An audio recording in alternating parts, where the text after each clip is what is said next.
ఉస్మానియా యూనివర్సిటీలో పనిచేస్తున్న contract part time teachers, non teaching ఉద్యోగుల సమస్యలను పరిష్కరించాలని డిమాండ్.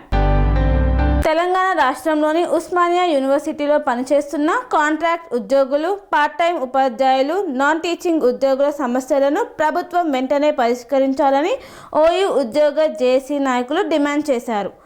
ఓయూ ఆర్ట్స్ కాలేజ్ ముందు తమకు న్యాయం చేయాలని కోరుతూ నిరసన వ్యక్తం చేశారు. ఈ సందర్భంగా జేఏసీ నాయకులు మాట్లాడుతూ, గతంలో ముఖ్యమంత్రి రేవంత్ రెడ్డి ఇచ్చిన హామీలను అమలు చేస్తూ కాంట్రాక్ట్ ఉద్యోగులకు ఉద్యోగ భద్రత కల్పించాలని డిమాండ్ చేశారు. మీడియా మిత్రులకు నమస్కారాలు. ఈరోజు ఈ ఆర్ట్స్ కాలేజీ వేదికగా ఈ ప్రెస్ కాన్ఫరెన్స్ పెట్టడం యొక్క ముఖ్య ఉద్దేశం ఏంటంటే, ఏదైతే ఉస్మానియా యూనివర్సిటీ వేదికగా ఆర్ట్స్ కాలేజీ ప్రాంగణము ముందు సీఎం రేవంత్ రెడ్డి గారు 10th డిసెంబర్ 2025 రెండోసారి ఇక్కడికి వచ్చి ఈ యూనివర్సిటీలో ఉన్న సమస్యలతో పాటుగా 12 విశ్వవిద్యాలయాల్లోని సమస్యలన్నింటినీ పరిష్కరిస్తానని చెప్పి వీరికి వస్తానని చెప్పడం జరిగింది 25th ఆగస్టు ఠాగూర్ ఆడిటోరియంలో. అదేవిధంగా తను వచ్చి ఈ మాట నిలబెట్టుకున్నారు.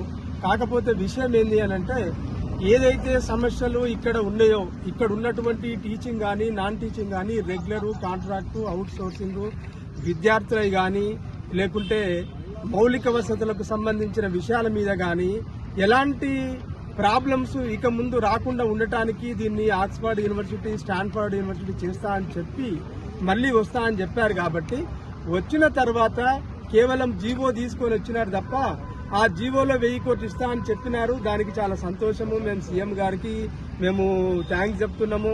దానికి మేము కృతజ్ఞతతో ఉంటాము.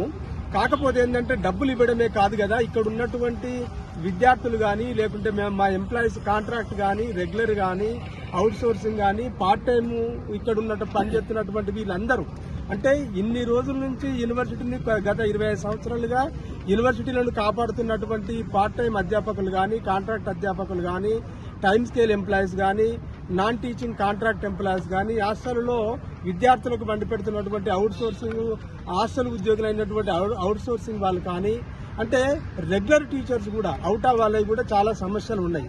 అవుట్ ఆఫ్ వాళ్ళది కూడా non teaching regular, teaching regular వాళ్ళవి కూడా సిపిఎస్ ప్రాబ్లం కానీ, సిఏఎస్ ప్రాబ్లం కానీ ఉన్నాయి. కాబట్టి ఈ సమస్యలన్నిటికీ ఒక పరిష్కారం దొరుకుతుందని మేము ఆశించినాము. కాకపోతే సీఎం గారు ఆ రోజు ఇక్కడ ప్రస్తావించకపోగా సమస్యలను పరిష్కరించే దిశగా కనీసం ఒక స్టేట్మెంట్ కూడా ఇవ్వకపోవడం అనేది మాకు చాలా బాధ కలిగించింది. ఎందుకంటే సీఎం గారిని గౌరవించాలి కాబట్టి ఆ రోజు మేము ఈ ప్రస్తావించాలంటే ప్రస్తావించే వాళ్ళము. కాకపోతే ఏంటంటే, ఒక మీటింగ్ జరుగుతున్నప్పుడు మేము అలాంటి టీచర్లుగా మేమున్న సిన్సియర్గా ఉన్నాం కాబట్టి మేము ఎలాంటి ప్రస్తావన తీసుకురమ్మని కూడా మేము అడగడానికి సిద్ధంగా లేకుంటుంది. ఇప్పుడు ఏంటి అని అంటే, సీఎం గారు ఇప్పుడు అసెంబ్లీ సాక్షిగా అసెంబ్లీ సమావేశాలు జరుగుతున్నాయి కాబట్టి ఈ అసెంబ్లీ సమావేశాల్లోనే మాకు ఒకమైన స్పష్టమైన ఒక హామీ ఈ అసెంబ్లీ సాక్షిగా ఇస్తారన్నది మేము ఆశిస్తున్నాము. ఎందుకంటే మా సమస్యలను ఆ రోజు అధికారులు ప్రస్తావించలేదు, సీఎం గారు కూడా ప్రస్తావించలేదు. కాబట్టి అధికారులు ప్రస్తావించొద్దన్నారా, లేకుంటే సీఎం దృష్టికి వెళ్ళనియా లేదా మాకు తెలియదు. కానీ ఇప్పటికైనా మేము ఈ మీడియా సమావేశంగా మేము మీకు తెలియజేస్తున్నాము. ఆ రోజు కూడా సీఎం గారు వచ్చే ఒకరోజు ముందు కూడా మేము ఒక పెద్ద ర్యాలీ నిర్వహించి ఇదే ఆర్ట్స్ కాలేజ్ వేదికగా మా సమస్యలన్నింటినీ సీఎం గారికి మీడియా ద్వారా మేము తెలియజేయడం జరిగింది. అయినా కూడా ప్రస్తావించలేదు. కాబట్టి ఇప్పటికైనా అసెంబ్లీ సాక్షిగా అక్కడ మా విషయాలను ప్రస్తావించి మమ్మల్ని పిలిచి, ఇక్కడ ఉన్నటువంటి టీచింగ్, నాన్ టీచింగ్, జేఏసీ వాళ్ళందరినీ పిలిచి మా సమస్యలన్నింటినీ ఏందో తెలుసుకొని వాటిని పరిష్కరించే దిశగా సీఎం గారు మాకు స్పష్టమైన హామీ ఇస్తారని మేము కోరుకుంటున్నాము. సో అందుకని చెప్పే మీడియా ద్వారా మేము మీడియా ముఖంగా సీఎం గారికి విజ్ఞప్తి చేస్తున్నాము. మీ ఇచ్చిండ్రు ఉద్యోగ భద్రత కల్పిస్తూ మీరు ఈక్వల్ నంబరు ఎంతమంది ఉన్నారో కాంట్రాక్ట్ వాళ్ళందరికీ మేము సమానమైన పోస్టులు పక్కన పెడితే మిగతా వాళ్ళకే రిక్రూట్మెంట్ చేస్తామని చెప్పిండ్రు. మీకు స్కేల్ ఇస్తాము, రెగ్యులర్ చేయడానికి కొంత వెసులుబాటు ఆ టైం కావాలి. కాబట్టి అయినా కూడా ఇప్పటి వరకు అధికారులు దాన్ని చేయలేదు. కాబట్టి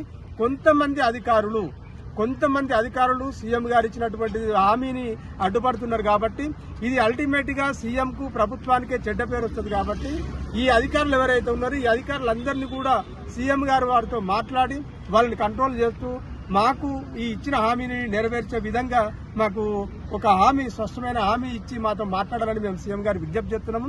అలాగే టైం స్కేల్ వాళ్ళకు కూడా రెగ్యులర్ చేయమని సుప్రీంకోర్టు నుంచి వచ్చింది. కాంట్రాక్ట్ వాళ్ళకు కూడా రెగ్యులర్ చేయొచ్చు. ఇంక మాదంటే కనీసం యూజీసీ అని ఒక సాకు చెప్తున్నారు, కానీ కాంట్రాక్ట్ వాళ్ళకు అవుట్ సోర్సింగ్ వాళ్ళకు కానీ వాళ్ళ కనీస వేతనం ఇవ్వడానికి కానీ లేకుంటే కాంట్రాక్టు నాన్ టీచింగ్ వాళ్ళని రెగ్యులర్ చేయడానికి ఎలాంటి సుప్రీంకోర్టు జడ్జిమెంట్లు చేయమని చెప్తున్నాయి తప్ప ఎక్కడ అడ్డు చెప్పడం లేదు. కాబట్టి దయచేసి వీటన్నిటి మీద యూనివర్సిటీల యొక్క వైస్ ఛాన్సలర్స్ కానీ యూనివర్సిటీలో ఉన్నటువంటి దీనికి రిలేటెడ్ అధికారులు కానీ వీళ్ళందరూ ఆలోచించాలని చెప్పి మేము ఈ university teaching non teaching JAC తరఫున మేము సీఎం గారికి విజ్ఞప్తి చేస్తున్నాం. యూనివర్సిటీలో ఈరోజు ప్రభుత్వం కూడా ఉస్మానియా యూనివర్సిటీలో ప్రజాస్వామ్యబద్ధంగా మీ సమస్యలను ప్రభుత్వానికి వివరించవచ్చు, ఆ సమస్యల పరిష్కారం కోసం ఉద్యమించవచ్చు అని కూడా ముఖ్యమంత్రి గారే స్వయంగా ఆర్ట్స్ కాలేజీ ముందు ప్రకటించారు. అయితే మేము ఒకటి కోరదలుచుకుంది ఏంటంటే, ఈరోజు మీ దృష్టికి ఇంటెలిజెన్స్ డిపార్ట్మెంట్ ద్వారా వాటి ద్వారా ఎవరెవరి వర్గాల సమస్యలు ఏమున్నాయో తెలుసు. అయినప్పటికీ కూడా ఇక్కడ ఒక సుదీర్ఘకాలంగా జాయింట్ యాక్షన్ ఏర్పడి టీచింగ్ లో ఉన్నటువంటి కాంట్రాక్ట్ ఎంప్లాయీస్, టీచింగ్ లో ఉన్నటువంటి time scale employees, part time employees, అట్లాగే నాన్ టీచింగ్ లో ఉన్నటువంటి contract employees, time scale employees, hostel employees, అదే కాకుండా రెగ్యులర్ ఎంప్లాయీస్ కూడా సిఏఎస్ ప్రమోషన్స్ లో అవకతవకలు జరిగాయి అని పదే పదే అవుటా కూడా విజ్ఞప్తి చేస్తున్న పరిస్థితి ఉంది. వీటిపైన ప్రభుత్వము చర్య తీసుకోవచ్చు. దానికి సంబంధించిన దాని మీద ఏం జరుగుతుంది అనేది తెలుసుకోవడానికి ప్రయత్నం చేయవచ్చు, తెలుసుకోవాలని కూడా మేము కోరుకుంటున్నాం. సుదీర్ఘకాలంగా ఒక 25 ఏళ్ల జీవితము హాస్టల్ ఎంప్లాయీస్ అయిపోయింది, కాంట్రాక్ట్ ఎంప్లాయీస్ అయిపోయింది. పార్ట్ టైమర్స్ కూడా ఏదో ఒక ఆశతో మాకు కాంట్రాక్ట్ ఎంప్లాయ్ అన్నా అవ్వమా లేకపోతే రెగ్యులరైజ్ కాదా అని ఇక్కడ చదువుకున్న వాళ్లే, బయట వాళ్ళు ఎవరు కాదు, ఇక్కడ చదువుకొని ఈ యూనివర్సిటీకి సేవ చేయాలని, యూనివర్సిటీని బతికించుకోవాలని, హయ్యర్ ఎడ్యుకేషన్ ని నిలబెట్టుకోవాలని ప్రయత్నం చేస్తున్న వాళ్ళే కాంట్రాక్ట్ ఎంప్లాయీస్ కానీ పార్ట్ టైం ఎంప్లాయీస్ కానీ అందరూ. అంటే 25 ఏళ్ల జీవితం అయిపోయాక ఇప్పుడు ఏంటి మీ పరిస్థితి ఏంటి అంటే ఫుట్పాత్ మీద వేస్తుందని ప్రభుత్వం వేయకూడదని మేము అనుకుంటున్నాం. అందరినీ ఉద్యోగ భద్రత కల్పించాలి, రెగ్యులరైజేషన్ కి ప్రక్రియ ప్రారంభించాలి. డేటా తెప్పించుకుంటున్నారు, అవకతవకలు జరుగుతున్నాయని ప్రభుత్వం రోజు ప్రకటన చేస్తుంది. అవకతవకలు చేసిన వాళ్ళ మీద ప్రభుత్వం ఎందుకు చర్య తీసుకోవట్లేదు? ఏమి అవకతవకలు జరిగే వాటిపైన దానికి సంబంధిత అధికారులు ఎవరున్నారనే చర్య వైపు కూడా తీసుకోవాలి. వైస్ ఛాన్సలర్ సమావేశం హైయర్ ఎడ్యుకేషన్ కౌన్సిల్ దగ్గర జరుగుతుంది, మంచిదే. జరుగుతున్నప్పుడు యూనివర్సిటీలో ఉన్నటువంటి ఖాళీలు, ఆ ఖాళీలలో ఇప్పుడు పనిచేస్తున్న వాళ్ళు ఎంతమంది ఉన్నారు, ఆ పనిచేస్తున్న వాళ్ళకు సంబంధించిన భద్రతని చూడాల్సిన బాధ్యత యూనివర్సిటీ వైస్ ఛాన్సలర్లది. ఆ భద్రత చూడకుండా తాము ఇష్టం వచ్చినట్టు మేము ఏమైనా నిర్ణయాలు చేస్తాము అని యూనివర్సిటీ వైస్ ఛాన్సలర్ అనుకుంటే అది పొరపాటు, భ్రమ. ఖచ్చితంగా దానికి తగిన తిరుగుబాటు కూడా యూనివర్సిటీలో నుంచి వస్తుందని తెలియజేస్తున్నాం. కాబట్టి regularisation, salaries enhancement, time scale, part time వాళ్ళని ఖచ్చితంగా కాంట్రాక్ట్ ఎంప్లాయీస్ నుంచి ఒక ఫిక్స్డ్ సాలరీస్ అనేవి యూనివర్సిటీలో ఉన్న వాళ్ళకి ఎవరికి లేవు, ఫిక్స్డ్ సాలరీస్ అనేవి డిసైడ్ చేయాలని కూడా ఈ సందర్భంగా మేము డిమాండ్ చేస్తున్నాం. అవసరమైతే ముఖ్యమంత్రి గారు జేఏసీ మేము కలవడానికి సిద్ధంగా ఉన్నాం. ఆ రోజు మాట్లాడడానికి కుదరలేదు కాబట్టి ఒక అసెంబ్లీ సాక్షిగా ఆ ప్రకటన కూడా చేయాలని కోరుతున్నాం. మమ్మల్ని పిలవాలని కూడా కోరుతున్నాం. యూనివర్సిటీలను పట్టించుకోకపోవడం వలన వాళ్ళ నిర్లక్ష్యానికి యూనివర్సిటీల అభివృద్ధి ఆగిపోయినది. ఆ టైంలో మరి ఇప్పుడున్నటువంటి మన ముఖ్యమంత్రి రేవంత్ రెడ్డి గారు యూనివర్సిటీలని అభివృద్ధి చేయాలి, యూనివర్సిటీలు కుంటుపడిపోతున్నాయని చెప్పేసి ఆ రోజు అనేక వేదికల మీద చెప్పడం జరిగింది.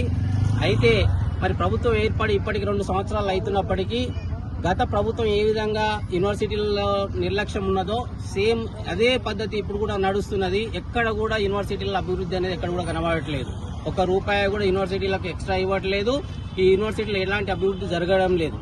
అయితే ఇప్పుడు యూనివర్సిటీలలో కాంట్రాక్టు టీచర్లు కానీ, అదేవిధంగా నాన్ టీచింగ్ కాంట్రాక్ట్ కానీ, పార్ట్ టైం ఉద్యోగస్తులు కానీ, అదేవిధంగా పార్ట్ టైం టీచర్లు కానీ, అవుట్ సోర్సింగ్ ఉద్యోగస్తులు కానీ, వీళ్ళందరి యొక్క సమస్యలు యూనివర్సిటీలలో పేరుకుపోయినాయి.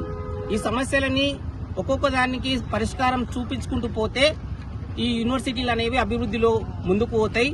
వీటి తర్వాత రెగ్యులర్ రిక్రూట్మెంట్ జరిగితే ఈ యూనివర్సిటీల్లో పూర్తిగా అభివృద్ధి జరగడానికి అవకాశం ఉంటుంది. ఇదే విషయము సీఎం గారికి దృష్టికి తీసుకెళ్లడానికి అనేక వేదికల ద్వారా ఉద్యమాలు చేసినాము. అనేక రకాలైనటువంటి మా విషయాలని సీఎం గారి దృష్టికి తీసుకుపోవడం జరిగింది. సీఎం గారు మా పట్ల చాలా సానుకూలంగా ఉన్నాడు. యూనివర్సిటీలని అభివృద్ధి చేయాలనేటువంటి ఆయన దృక్పథంతో ఉన్నాడు. కానీ యూనివర్సిటీలో ఉన్న అధికారులు కూడా దయచేసి సహకరించాలి. యూనివర్సిటీలు అనేది అటానమస్. వీసీలందరూ మొదటిగా యూనివర్సిటీలో ఉన్నటువంటి contract, out sourcing, part time వీళ్ళందరూ చాలా రోజులుగా పనిచేస్తున్నారు కాబట్టి వీళ్ళ సమస్యలను పరిష్కరించిన తర్వాతనే రిక్రూట్మెంట్కి వెళ్తే అది యూనివర్సిటీల అభివృద్ధి జరుగుతుంది.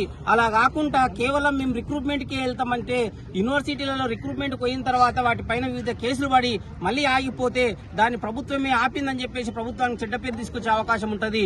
కాబట్టి దయచేసి మేము మళ్ళొకసారి యూనివర్సిటీ వీసీలను మరొకసారి మేము రిక్వెస్ట్ చేస్తున్నది ఏంటంటే పరిశ్రమము యూనివర్సిటీలో ఉన్నటువంటి contract, out sourcing, part time వీళ్ళందరూ సంవత్సరాల కొద్దిగా పనిచేస్తున్నారు కాబట్టి వాళ్ళ సమస్యలను పరిష్కరించండి. పరిష్కరించిన తర్వాత మిగిలిన పోస్టులు రిక్రూట్మెంట్కి వెళ్ళండి అని చెప్పేసి ప్రభుత్వమే సూచన చేస్తున్నప్పటికీ వీసీలు సహకరించడం లేదు. దయచేసి ఈ యూనివర్సిటీలు అటానమస్ కాబట్టి ఈ యూనివర్సిటీల్లో అభివృద్ధి చేయాల్సిన బాధ్యత వీసీల పైన ఉన్నది కాబట్టి ఆల్రెడీ ఆ సంవత్సరం కంప్లీట్ అయిపోయినది. వీసీలకి ఇంకొక సంవత్సరం టైమే ఉన్నది. ఈ సంవత్సరంలో ఈ సమస్యలన్నీ పరిష్కరించాలంటే వీసీలు త్వరగా ఈ సమస్యలను ఒకదానిపై ఒకటి దృష్టి పెట్టి యూనివర్సిటీలో ఉన్నటువంటి contract, part time, out sourcing వాళ్ళ సమస్యలు పరిష్కరించి నెక్స్ట్ నోటిఫికేషన్ వెళ్తేనే ఈ యూనివర్సిటీలు బతుకుతాయి. యూనివర్సిటీలలో నాణ్యమైన విద్య దొరుకుతుంది.